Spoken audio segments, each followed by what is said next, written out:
Hi, everybody. Welcome to Community Conversations.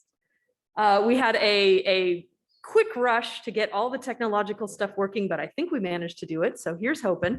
But anyway, I'm very glad to see so many people here today. A couple of announcements before we get going. Next week, David Benson is going to give the presentation that was postponed from a couple of weeks ago. So he will be presenting Abracadabra, how to use words to divide people in half, transform reality, and disappear. And that will be our last in the winter series. Then we go on spring break, but we will be back in the spring for another series, and that will begin on April 14th, and our time is moving. We're going to be doing these at 11:30 instead of noon starting next quarter. So watch our website for specifics on that. Today, I want to welcome Morgan Salisbury. Morgan was born in Twin Falls, Idaho, and received a bachelor's in geology from the University of Idaho. He has been teaching earth science at LCC since 2016. He received a PhD in geology from Oregon State University and a master's in geology from Central Washington University, and he's here to share his ideas with us. Please welcome Morgan Salisbury.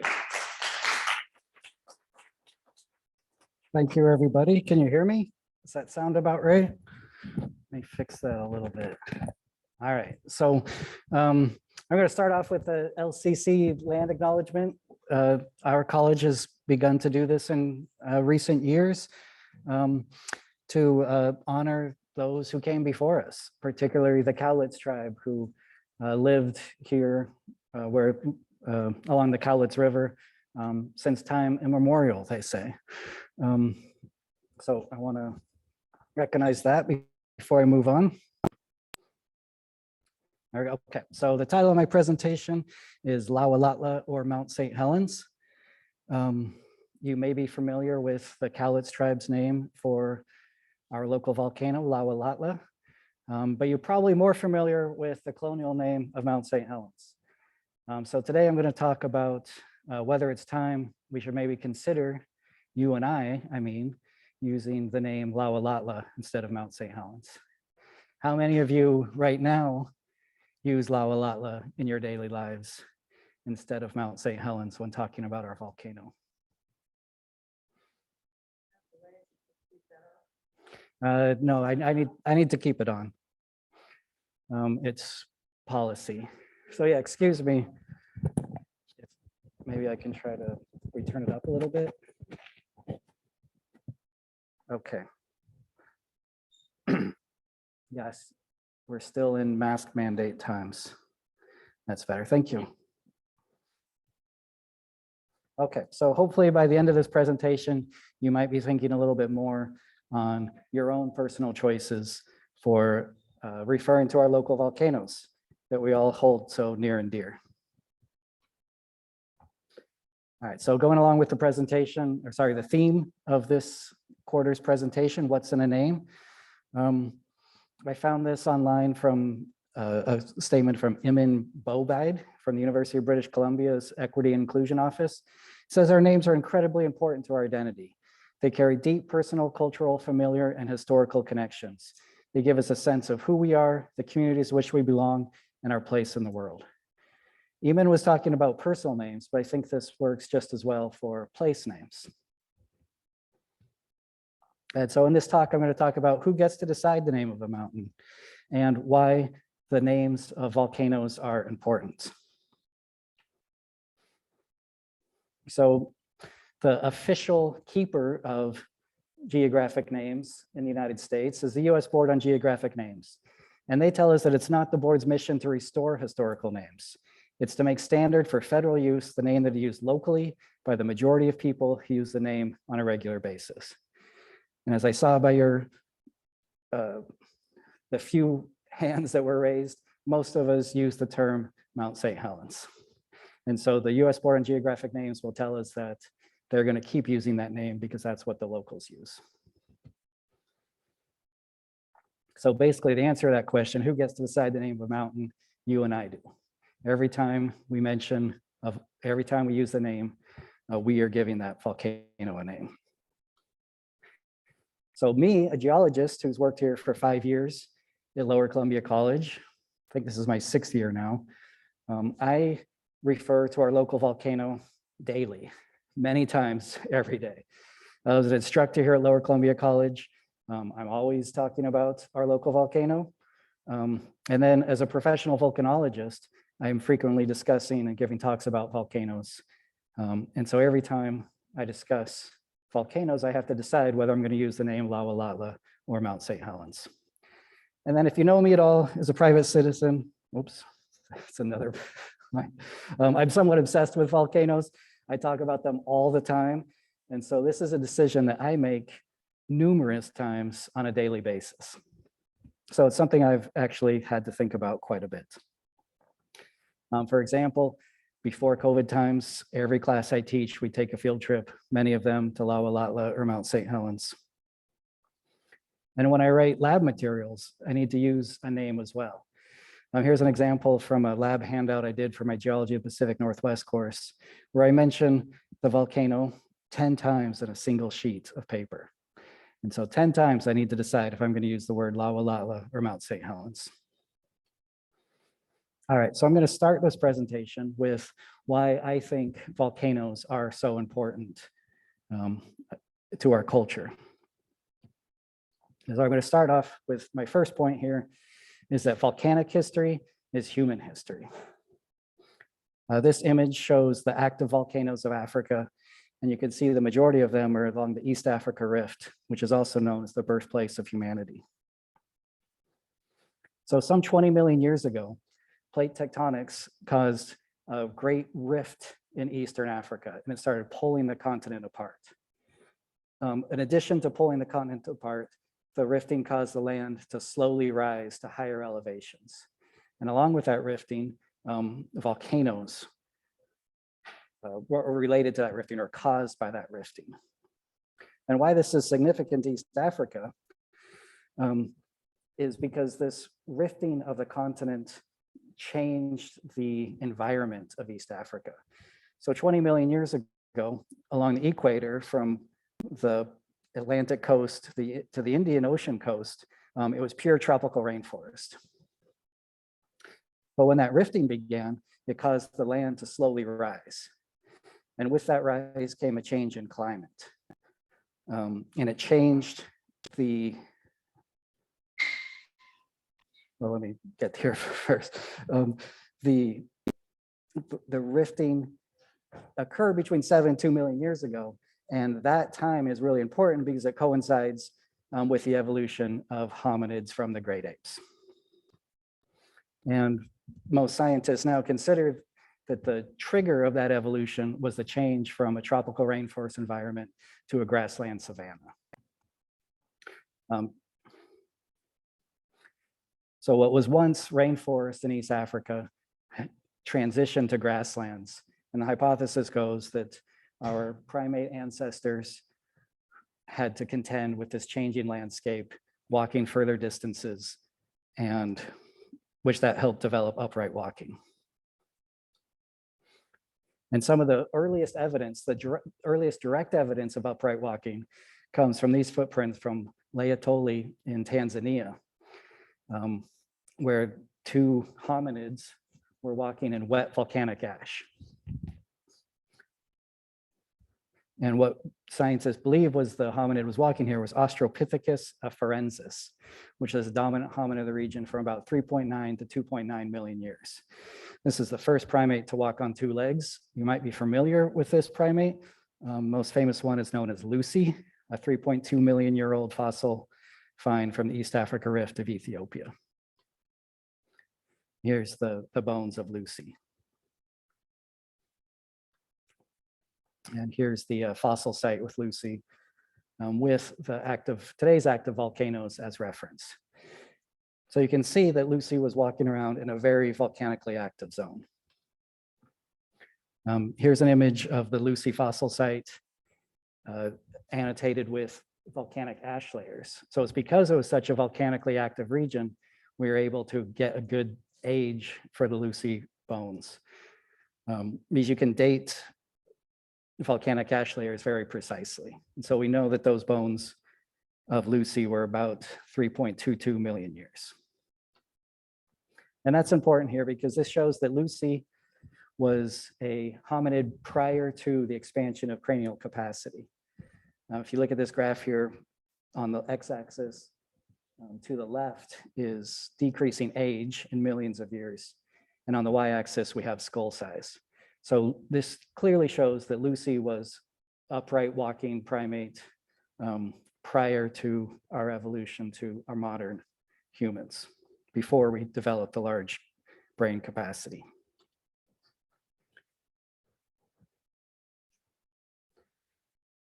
So in Tanzania, some of the most important human fossils are found at the base of once active volcanoes. So I'm going to zoom in here to this yellow square. The Lawetlat'la footprints, as I mentioned, at 3.6 million years old. And just a few miles to the north, about 20 miles to the north, is Olduvai Gorge. You might be familiar with as one of the most important archaeological sites in the world. And also clear from this image is that these two important archaeological sites are found at the base of active volcanoes. At Olduvai Gorge, some of the most important finds include 1 million years of Homo habilis, which is often referred to as the first human. It's the first human to use tools. 1.8 million years, Paranthropus boisei, and then at 1.2 million years, the more familiar Homo erectus. And these are considered possible direct ancestors to modern humans. And so one of my main points here is that the human evolution of East Africa occurred in the presence of hundreds of volcanoes for millions of years. This image here shows the landscape of East Africa and Kenya with volcanoes that are dated about the same age as many of the fossil finds of East Africa. And now a recent study shows that there's even evidence that volcanic eruptions influenced directly human evolution. Between about 320 and 170,000 years ago in the East Africa Rift of Ethiopia, there was a pulse of volcanic eruptions. And these eruptions were so large and so extensive that the hypothesis is that it changed the landscape completely.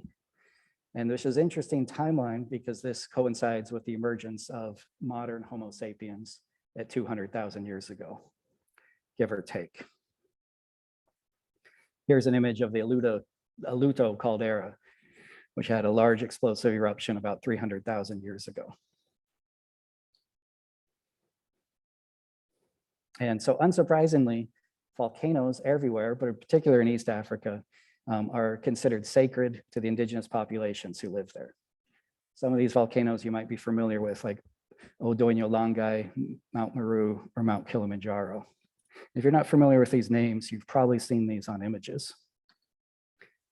Odoinyo volcano is also famous for these nearby human footprints that span from about 19,000 to 6,000 years ago. And this underscores the idea that humans have lived at the base of volcanoes through every stage of our evolutionary history, including our most recent transition to Homo sapiens.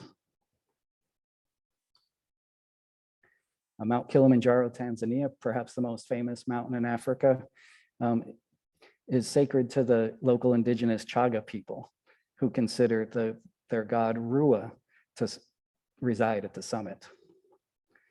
And Mount Kilimanjaro is especially interesting. Just notice there's those permanent ice caps at the summit. And keep in mind, Mount Kilimanjaro is essentially along the equator. And I reference this because all across the world, mountains are considered sacred. One of the most famous mountains in the whole world, which you might know as Mount Everest, is known to the local Sherpas as Chomolungma, which translates as Mother Goddess of the Universe.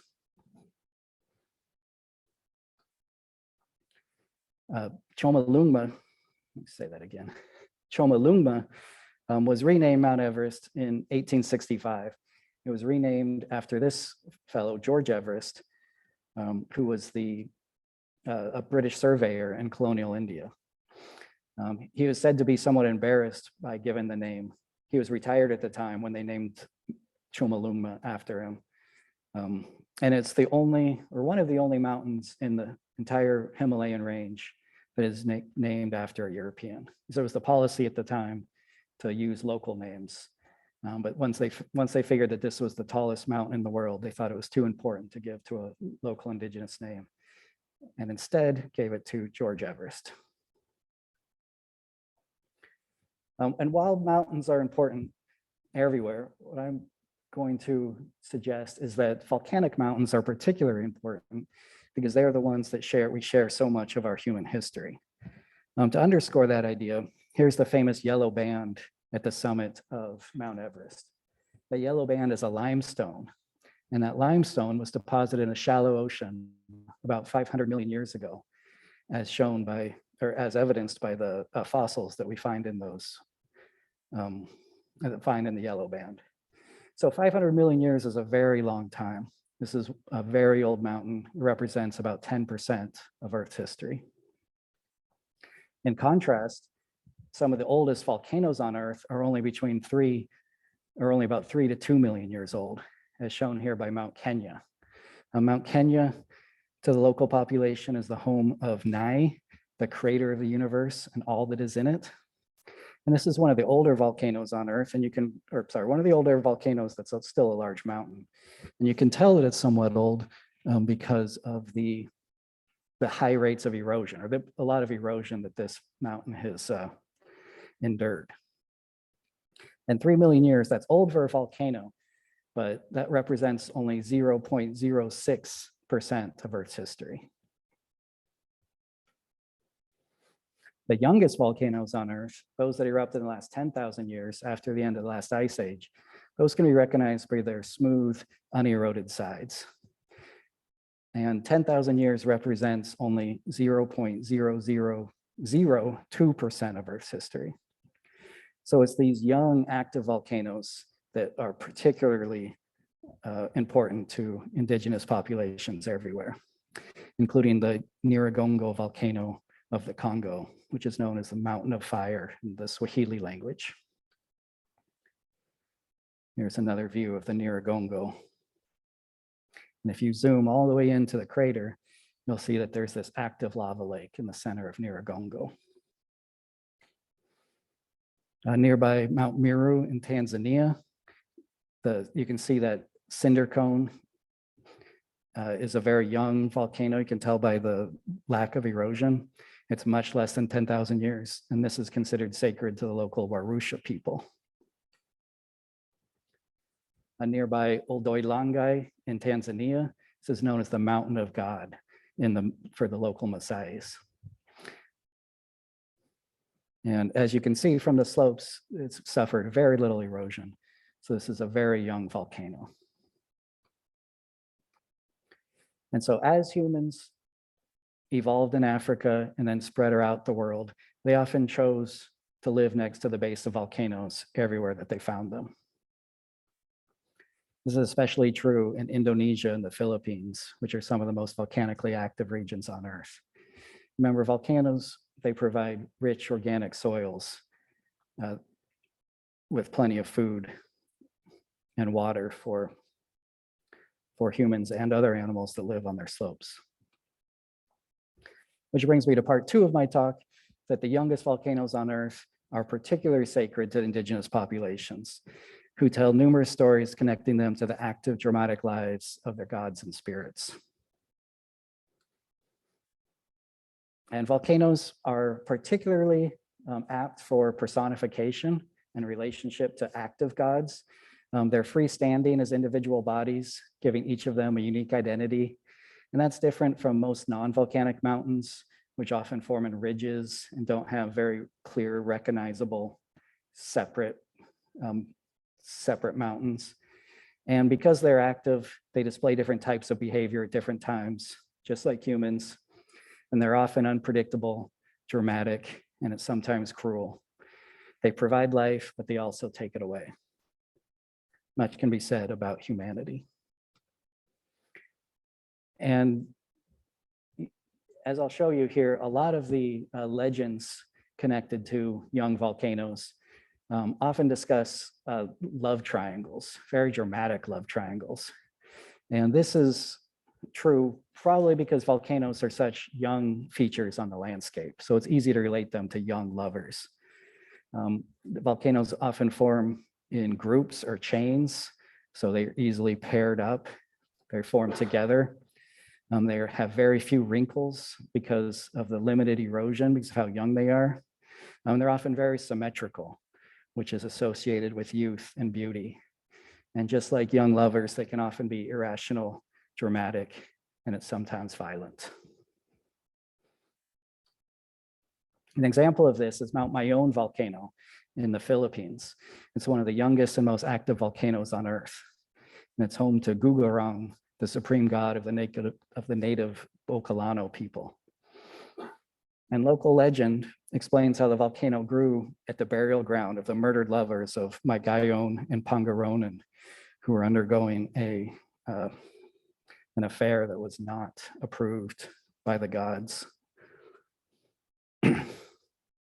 And so they were entombed here for eternity. And they're very important to the local population who often see the young lovers in the explosion plumes of this volcano. Another sacred mountain you're probably familiar with is Mount Fuji. Mount Fuji is one of the younger volcanoes on Earth. It probably grew in its entirety in the last 35,000 years. An ancient Japanese legend says that this volcano was built in a single day. And that's probably referencing the numerous abundant eruptions that have occurred in the last 10,000 years, giving it its youthful appearance.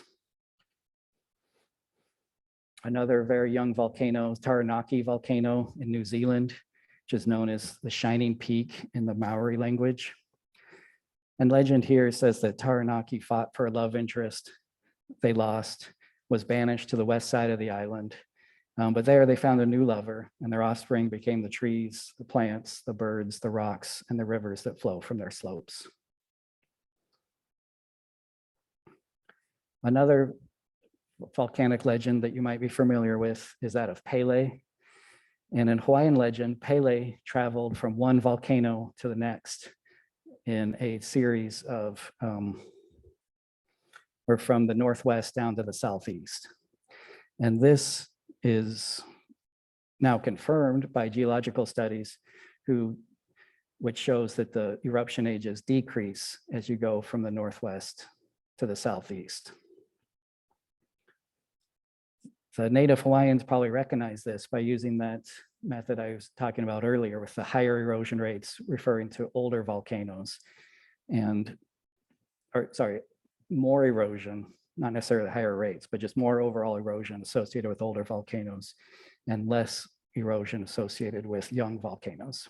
We now know that Kauai is about 5 million years old and Hawaii is less than 1 million years. So Pele traveled from Kauai successively down to each younger and younger volcano. And now Pele has their current home in the lava lake of Kilauea volcano. Another famous legend of an young active volcano is Popocatépetl in central Mexico, which means smoking mountain in the Nahuatl language.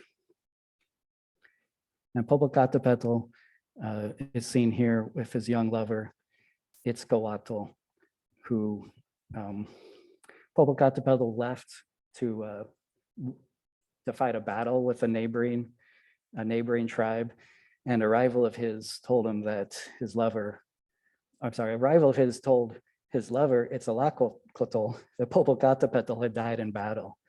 And so she died in grief. And when he came back, he found her dead. And then the gods felt bad for this and entombed them as their volcanic mountains. And you can see this here. You can see these two volcanoes from Mexico City on a clear day. So the still living Popocatépetl and the deceased Itzcoatl. In Chile, the volcano Rucupilan is known as the Great Spirit's House to the local Mapuche. And then moving northward to the central Andes of the Altiplano, local Aymara and Quechua peoples consider mountains to be the domain of the gods, or the Apus. Tanupa volcano is the creator god of the Altiplano to the local Aymara population. Tata Sabaya means father demon or some variation of that to the local Quechua. This is another very young volcano, as you can see by its steep, uneroded sides. Sahama volcano means the distant one. It can be seen for hundreds of miles across the Altiplano. And local legend of the Aymara states that Sahama is the decapitated head of Marata, which is a much older volcano found on the outskirts of La Paz in Bolivia, 130 miles to the east. Huillaco volcano is known as deceitful water, and that's because the glaciers on the mountains don't form any rivers, which is very unique to volcanoes. The meltwater seeps into the ground before it can form any rivers.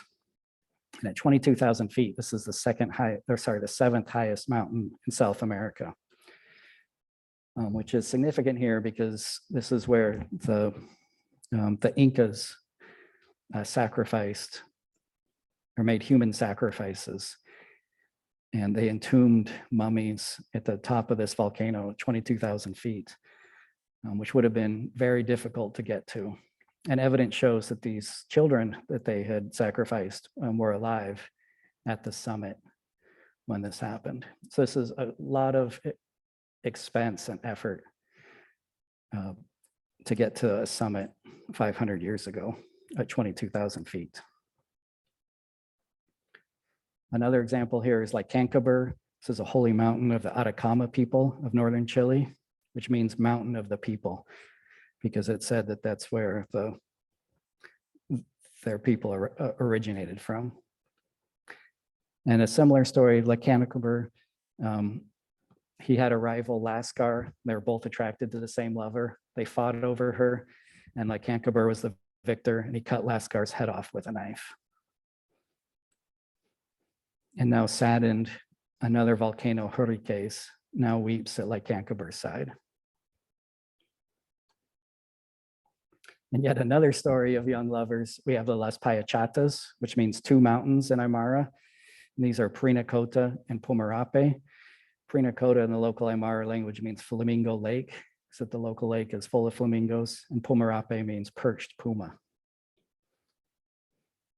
And legend has it that Parinacota and Pomerate were young lovers from two warring families, and their relationship was not approved, and they were murdered by members of their own families.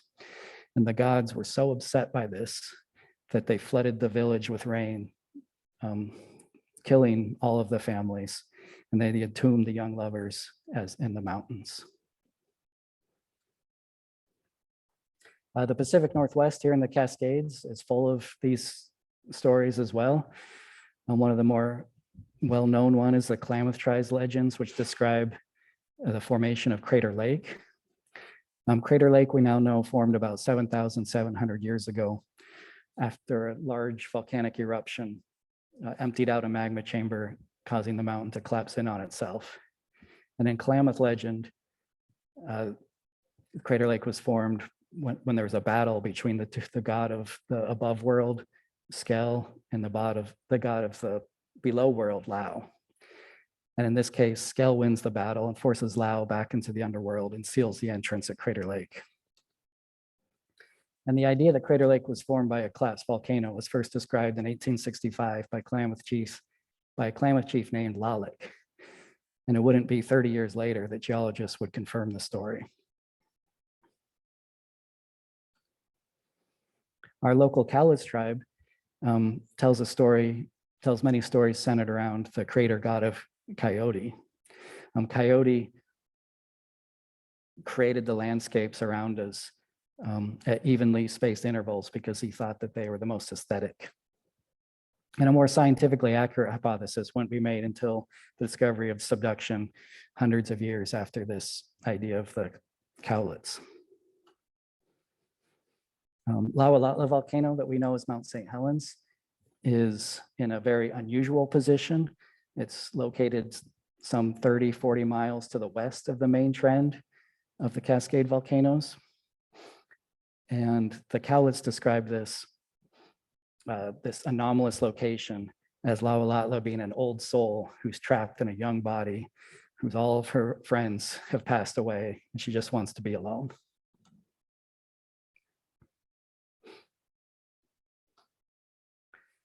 To the Cowlitz, Lawetlat'la is a central identifiable marker through which the Cowlitz orient themselves in time and space. And knowledge of the mountain, its creation and behavior has been passed down through generations of Cowlitz and Yakima oral tradition, myth, and legends. Lawetlat'la was one of the first landforms to be created by Splai or Coyote, which is, as I mentioned, a key figure in their creation myths. And these stories extend back to the myth era, before people arrived to the land, and when most of the legends refer to the time when all animals were people. So Lawetlat'la goes by many different names. To the Upper Cowlitz, Lawetlat'la means the smoking one. It also goes as Nishak, water meaning water coming out, or Akakan, Keech, snow mountain, Lawetlat'la, smoking mountain, Lawetlat'la, perhaps means lady of fire. And to settler colonialists, Mount St. Helens is known as British diplomat. The Cowlitz, in the Sahaptin language of the Upper Cowlitz, Lawetlat'la means to smoke or something that's emitting smoke. And then the La is a personifier. So it's very clearly referring to a personified being smoking. So a better translation would be the one who smokes or the smoker.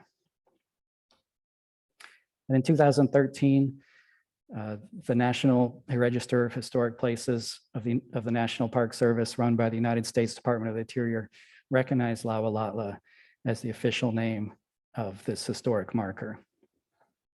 Lawetlat'la is recognized as a sacred mountain, important to the cultural history and beliefs of local Native American groups, including the Cowlitz Indians and the Confederated Tribes and Bands of the Yakima Nation.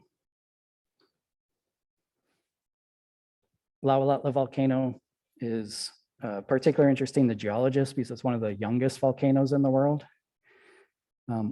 Almost the entirety of the volcano above the tree line was erupted in the last 4,000 years, putting that at 0.00004% of Earth's history. So what this means is that Native Americans in the region witnessed the growth of this entire volcano. Here's some ages of the oldest evidence of human occupation in Washington State and the surrounding area. It goes back to some 13,000 years, footprints found in Vancouver Island, a shell midden in northeastern Washington, 10,000 years old. The controversial Kennewick Man, 9,000 years old. This shows that there were people living here for many thousands of years before Lawetlat'la even showed up as the volcano that we see today. Here's some of the different eruption ages of the lavas of Lawetlat'la volcano. You can see these are, many of these are much less than 2,000 years. And one of the most productive eruptive periods in Lawetlat'la history occurred only about 500 years ago, between 1620 and 1720, when enormous andesite lava flows, which we now know as the Worm Complex, came down the southeast flanks of the volcano. And this would have occurred over about a 30-year period, 20 to 30 years, which would have been one of the most spectacular sights to see. And following the andesite worm flows, we have a dacite composition erupting, forming a new summit between about 1620 and 1720. And here's shows the young summit, which formed only 300 to 400 years ago. And so in Cowlitz legend and in the local, the Yakima tribes, they have a legend of Lawetlat'la volcano being this old soul who was once again transferred to a young and beautiful young woman. And this idea that volcanoes are much younger than the surrounding landscape. That's common in Indigenous myths, and it's not something that Europeans would consider factual until hundreds of years after the development of these native myths. In the time that Lawetlat'la was erupting in Europe, most of the most educated scholars considered Earth to be no older than 7,000 years, which certainly is not enough time for volcanoes to form across the world. So like those other stories, Lawetlat'la is involved in a dramatic love triangle. Being an old maiden, she's transferred into a young, beautiful woman, and she quickly falls in love with two suitors, Pato and Wyeast, and they battle and fight over each other. Wyeast, they throw hot rocks at each other.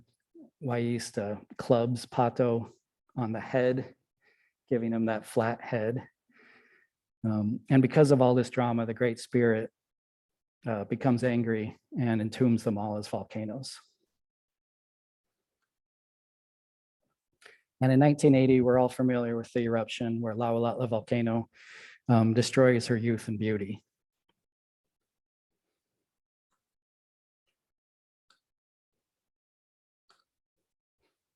My slideshow has stopped.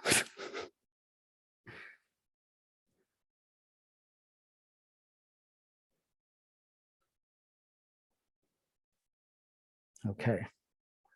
Oh, there we go. Oh, it's all going to catch up. Let me go back. All right, thanks. We're back on track. And many local Cowlitz consider this an act, a very deliberate act by an angry Lawetlat'la. The eruption is often interpreted to symbolize the anger felt by the Cowlitz and other natives by the unfair treatment of the people in their land by European colonizers. And that brings us to this part of the talk, the European colonial history. In the late 1700s, the Pacific Northwest was a blank spot on European maps. Spain, England, Russia, and the newly formed United States were all in a race to colonize what we now know as the Pacific Northwest. One of the first expeditions to reach the land was British Navy Captain George Vancouver. He arrived in 1792 and immediately claimed the land as New Georgia in honor of King George III's birthday in England. And on that same trip, he renames the Cascade volcanoes after his friends, including Mount Baker, Mount Rainier, Mount Hood, and Mount St. Helens. And those are the names that we still widely use today. And as I mentioned, prior to European arrival, Native Americans lived here for at least 10,000 years, perhaps as many as 20,000 years. And they would have had very intimate relationships with these volcanoes. And Vancouver was in a hurry to name these volcanoes as quick as he could, because he was interested in establishing British sovereignty over the Pacific Northwest. So you're probably less familiar with these characters: Joseph Baker, Peter Rainier, Ayen Fitzherbert, who went by the name of, or the title of first Baron of St. Helens, and then Samuel Hood. Three of these were low-level English military figures. Joseph Baker was part of the Vancouver expedition, but Peter Rainier and Samuel Hood never visited the Pacific Northwest. They were part of the British Navy who fought against the Americans in the Revolutionary War. And then there's Ayen Fitzherbert, the Baron of St. Helens. And in George Vancouver's notebook, he makes his notes on October 20th. From this station, the volcano, or he didn't know it was a volcano, the mountain seemed covered with perpetual snow. This I've distinguished by the name of Mount St. Helens in honor of Britannic Majesty's ambassador at the court of Madrid. So, oops. Ayen Fitzherbert was a very low-level English diplomat in the late 1700s. And for being a good diplomat, he was granted the title of first Baron of St. Helens. A baron's the lowest level of British nobility. And he became the baron of the town of St. Helens, because when you become a baron of somewhere. And so it was chosen that he would become the baron of St. Helens, a town that he had no affiliation with.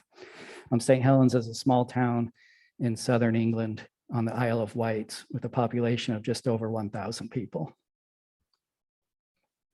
And the most significant aspect I could find of Yen Fitzherbert is this quote. It says, "When dealing with Canadians, it's advantageous to seem to be negotiating from a position of weakness, for when faced with an abject opponent, they become concession happy and will cede to almost anything." Okay, so why did Vancouver give relatively inconsequential names to mountains that have been sacred to Native Americans for thousands of years? The reason goes back to 1494, just after Columbus showed up in the Americas. The European kingdoms at the time made a pact with each other, which we now know is the Doctrine of Discovery, which states that European nations acquire official title to all non-Christian lands that they discover, and that the indigenous inhabitants lose their right to that land.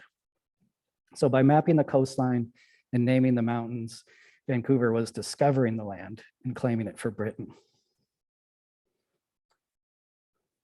He wasn't the only one in the region at the time. The newly formed United States was very interested in colonizing the Pacific Northwest as well.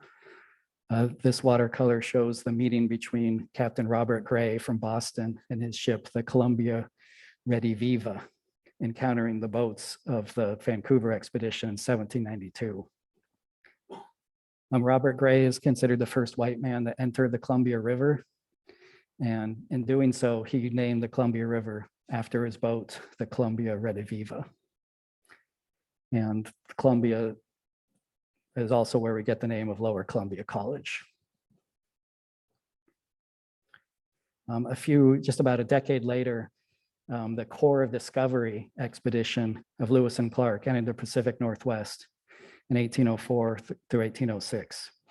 And similar to the Vancouver expeditions, was a military reconnaissance attempt to map and claim land for colonization, ordered by Thomas Jefferson, who was a proponent of the Doctrine of Discovery, who decided in just a few years earlier that the Doctrine of Discovery would be applicable to US law as well.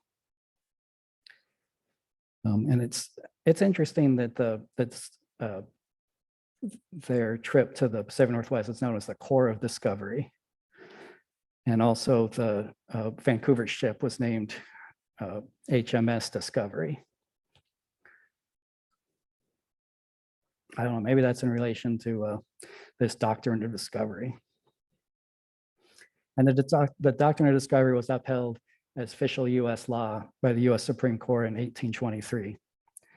And many of the justices on the Supreme Court that year had landowning interests that they certainly didn't want to lose. The Doctrine of Discovery is one of the principal legal constructs which is used to justify land acquisitions of the United States. And it's been criticized by many international legal scholars and is challenged by many indigenous groups. And it goes without saying that the Europeans did not discover the Americas. Prior to Columbus's arrival, estimates range wildly, but something around maybe 10 million people are thought to have lived north of the Rio Grande River, and many more in what's now Mexico and South America. These populations were decimated by disease, which traveled across the continent before Europeans did. And mortality rates are estimated around 90%. In 1818, the United States and Britain agreed to a joint occupation of the Pacific Northwest. The English referred to the region as the Columbia District, following the discovery of Robert Gray of the Columbia River discovery.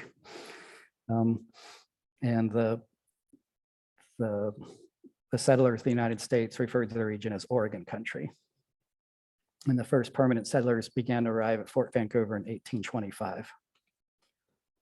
And despite having the better claim to the Pacific Northwest, because they discovered more things and named more of the mountains, mapped more of the coastline, the British agreed to cede all territory south of the 49th parallel to the United States.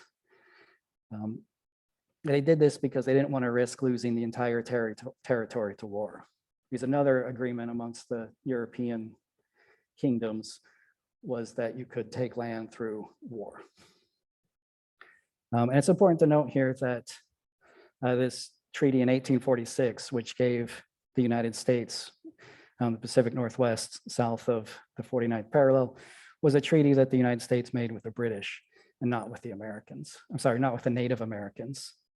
Is in the view of United States diplomats, it was British territory because they were the ones who discovered it. And I think that kind of goes back to the root of why maybe these colonial names are so entrenched into our daily lives. You often hear people who don't want to make the change to a more what I consider a just native name, is that it's too expensive. There's too many native names to choose from. Oh, I got that on their choice, sorry.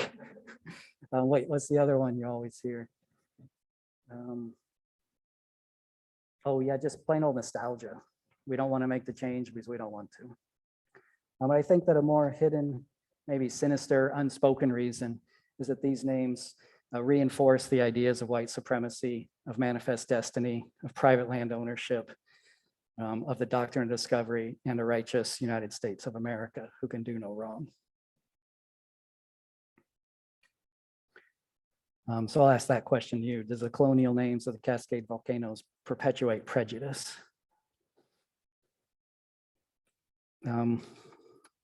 This is important. I'm going to skip through here. You all know that we're in times of change. Confederate statues are coming down. Mount Denali has been renamed after 100 years of being recognized as Mount McKinley by Americans. So there's a growing awareness of the importance of geographic names because they reflect our values and our culture. They tell us what and who we choose to honor. There's a push to change Devil's Tower to Bear Lodge because Devil's Tower was named in 1875 by a US Army colonel who misinterpreted the translation of its native name. And local Native Americans are petitioning to change this to Bear Lodge. And one of the leaders of this charge is Chief Arvil Looking Horse, a Lakota spiritual leader, who's also a very vocal opponent of the Dakota Access Pipeline. The Native American stories tend to revolve around a bear that is said to be climbing Devil's Tower and carving in the vertical lines that we see today. We now have a Native American cabinet member for the first time in United States history. Secretary of Interior Deb Haaland, and she's also leading a charge to change names of landmarks. She says that racist terms have no place in our vernacular on our federal lands. Our nation's lands and waters should be places to celebrate the outdoors and our shared cultural heritage, not to perpetuate the legacies of oppression. So she is a supporter of a bill that's in Congress right now called the Reconciliation of Place Names Act. The bill would create an advisory committee on reconciliation and place names. It'll include tribal representatives, people with background in civil rights and race relations, and they'll make recommendations how to change names that they deem offensive. And the bill states that we shouldn't name landmarks that include racial slurs or honor those who held racially repugnant views, committed atrocities against Native Americans and racial minorities, supported or effectuated discriminatory policies, disparages racial minorities, or perpetuates prejudice. Instead, place names in the United States should be equitable and just, honor the cultural diversity of the United States, and advance dignity for all people in the United States. Now, it turns out there's a lot of overtly racist place names in the United States. A recent study showed there's almost 1,500 place names that contain racial slurs. But the broad language of this House bill opens the door for changing names beyond these of the most obvious. And opponents of the bill, like Representative Russ Fulcher of Idaho, he asked the committee, what's next? Will the committee change the name of the Washington Monument? What about the Thomas Jefferson Memorial? And he might be right. these names might be changing. Thomas Jefferson owned over 600 slaves in his lifetime. He fathered 6 children with Sally Hemings, who was considered his personal private property, and his children were born into slavery. He supported and encouraged the removal of Native Americans in the United States, and he was an overt racist. In his own words, well, I'll let you read Thomas Jefferson's quote he made in the Notes of Virginia in 1785. So by that House bill, we could probably consider anything named after Thomas Jefferson to be with prejudice. Statues of Jefferson are being removed controversially, this one in New York City Hall. In Oregon, we have a Cascade mountain named Mount Jefferson, which is known as the Sequoia to the Warm Springs tribe. Mount Jefferson was named in 1806 by Lewis and Clark, who were also both slave owners. So I will leave it there. In summary, it's our decision to decide what we call our local volcanoes. In my view, I think change is probably coming. It might be a long way coming, but I feel like it's probably inevitable. But I don't know, what do you think? I'll end there and I'll open it to questions. If you have a question or comment, I'll come around with the microphone so it gets picked up on the recording. Alex. Morgan, I want to go back to that idea that you thought was so important that you put it on your slide twice. There are too many different Indigenous names to choose from. Yes. And going back to the very beginning of your presentation, you said the way that we make these official changes happen is by just having a sufficient mass of the community calling something by a certain name. So how do you reconcile that? How do we as a community decide Lawetlat'la is correct and the other multitude of names that we have available to us that are less problematic than St. Helens, but just different? How do we decide that this is the consensus pick and we're all going to rally around it? That is a really good question. The question is, how do we decide on a single official name? And my answer is, I don't make that decision. But I think it's a decision that can be made. It's a decision that should be made. And just because it's a difficult decision doesn't mean that we shouldn't do it. In the case of Lawetlat'la, they did discuss the name change with the Yakima, the Confederate tribe of the Grand Ronds, and they said that they had no problem with this name. So I'm pretty sure that consensus could be reached. And me personally, I don't have any problem with multiple names. I think that multiple names is fully reasonable. Maybe one name has to be decided for a road sign, but I think that's a barrier that can be overcome. I think that's one of the paths that they took with Denali was being Mount McKinley and then being Denali Mount McKinley and then Denali, sort of a transitionary period to get us, to go back to that point of nostalgia and this is what I'm used to and I don't want to change what I think about it, sort of getting people used to it perhaps. Yeah, and there is a precedence. New Zealand went through a similar situation in the 70s and 80s. That slide I showed you of Mount Taranaki, not sure you remember that. That was known as Mount Egmont for hundreds of years to New Zealanders. Mount Egmont was named from a boat, and the local Maori didn't even know it had happened until 60 years later. And Egmont didn't know it happened either because he died before James Cook made it back to England to tell him that it had happened. And there was a lot of local opposition. The newspapers said that the name would never change. They took a poll and 80% of locals didn't want it changed. But what happened was the international community went ahead and made the change themselves. And there was an incident that occurred on the mountain. I think a plane crashed on the mountain, and the international press just used the word Taranaki. And then the locals decided that it was probably time to change. And that took a 10 or 20 years to fully happen. And you see it sort of beginning with the process of, I have some friends in New Zealand and they have started referring to New Zealand as Aotearoa New Zealand and recognizing both the Indigenous past to it as well as the colonizer name that has become. And that's what happened with Taranaki. If you look at geological documents, it starts off being Egmont, and then there's a period where it's Egmont / Taranaki, and now in the last few years, they just go on with Taranaki. Oh yeah, good question. Coming around. Thank you. That was a fantastic presentation, Morgan. Really, like I think I saw you make these arguments before, but I never make the connection like how St. Helens, he was never on the Cascades, right? So he has no relationship to the land. And then on contrast, we have this deep relationship by native local communities to the land and to the volcanoes. But my question is like, okay, so this is kind of like your take on the names, like recognizing this history moving forward.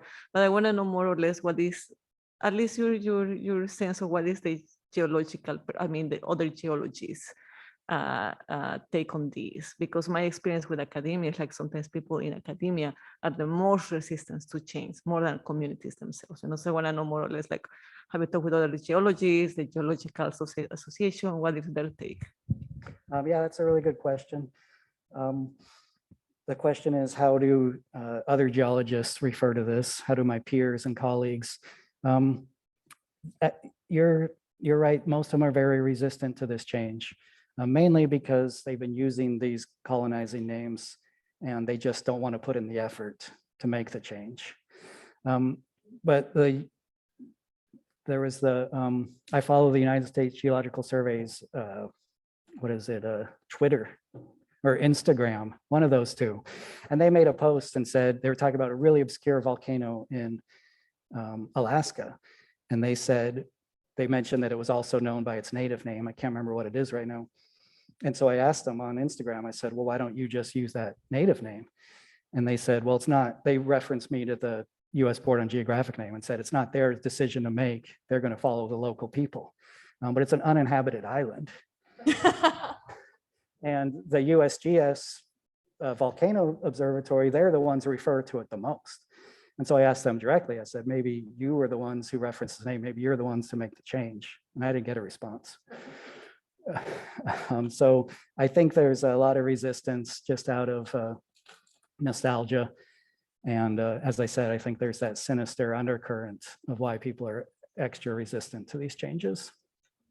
We have a question from Zoom. Marie asks, are these same discussions happening around the other Cascade volcanoes? Do you see some volcanoes getting more momentum for name change than others? Yes. The one you hear the most is probably Mount Tahoma, which is the native name for Mount Rainier. And that's been controversial for hundreds of years. As soon as the Mount Rainier, or when Mount Rainier National Park was established in 1906, residents of Tacoma wanted to officially recognize the name as Tacoma or Tahoma. And there was a big push to do that. It ultimately didn't go through, but now many local tribes are making a push to once again get Tahoma to be recognized. Okay.